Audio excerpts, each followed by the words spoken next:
Entirely inappropriate in a place where things truly were life and death. It wasn't her fault she got distracted. Dr. Ben Torres was magnificent, even when he was upset, as he obviously was now. He was scowling as he stalked into the room. "How are the kids?" someone asked. "Died in the ambulance," Ben said flatly, without looking at anyone but the man on the table. A nurse automatically handed Ben gloves, which he pulled on as he came toward the man. "What about the mother?" Dan asked.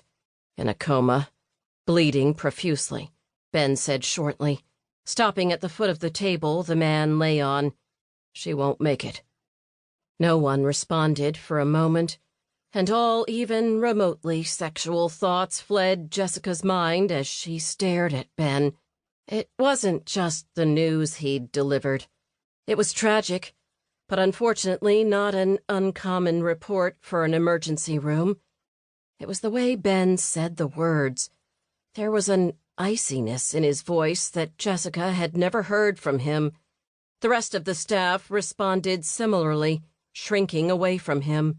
Ben was always serious in the ER, intent on his work, but calm and composed. Now he looked furious, barely holding on to his anger.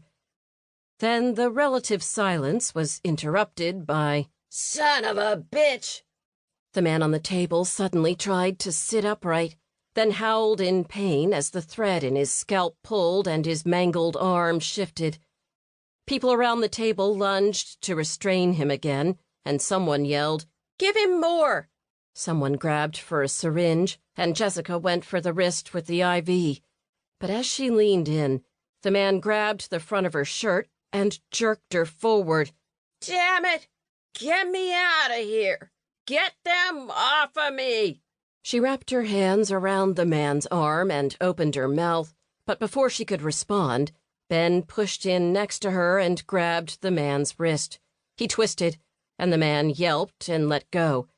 Jessica stumbled back as Dan joined Ben and pushed against the man's chest, forcing him back down on the table. "Calm down," Ben ordered the man. "Screw you!" "These people are trying to help you," Ben said through gritted teeth. Jess was close enough to see the tension in his face. "Screw them!" the man shouted. "I don't want their help." He pulled hard against the arm Ben held, then grimaced in pain as Ben squeezed his wrist. "Don't you remember me, Ted?" Ben asked, his jaw tight. "I put your sorry ass back together 2 months ago when you plowed your car into that tree." The man didn't look any happier, but his struggling slowed a bit as he stared at Ben. "That's right," Ben went on. "Thanks to me, you were able to get up this morning and appreciate the beautiful sunrise and get ready for work at a rewarding job where you help people and contribute to society." "Oh, wait." He leaned in closer to Ted, his expression dark, his tone cold. "That was the woman lying on the table in the next room. But the breakfast she made and the hugs she gave her kids and the latte she bought today were all her last. Because of you." Jessica wasn't breathing, and she knew no one else in the room was either. She couldn't tear her eyes away from Ben and the intensity of the emotions on his face.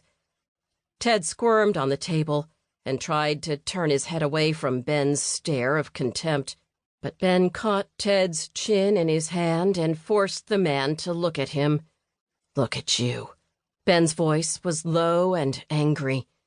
"You're barely scratched up compared to those kids, but these people still have to stay and help you. But I know you're wasting their time, just like you wasted mine. I spent 4 hours in that operating room making sure you would live. But when you got in your car this afternoon, you were basically telling me to fuck off, weren't you? And this time you took 3 people with you." Ben looked like he wanted to take the man's head off. That woman and her kids would still be alive if I wasn't so good at my job. Jessica felt her eyes widen, and she wondered how everyone else was reacting, but she couldn't look away from Ben. "You're a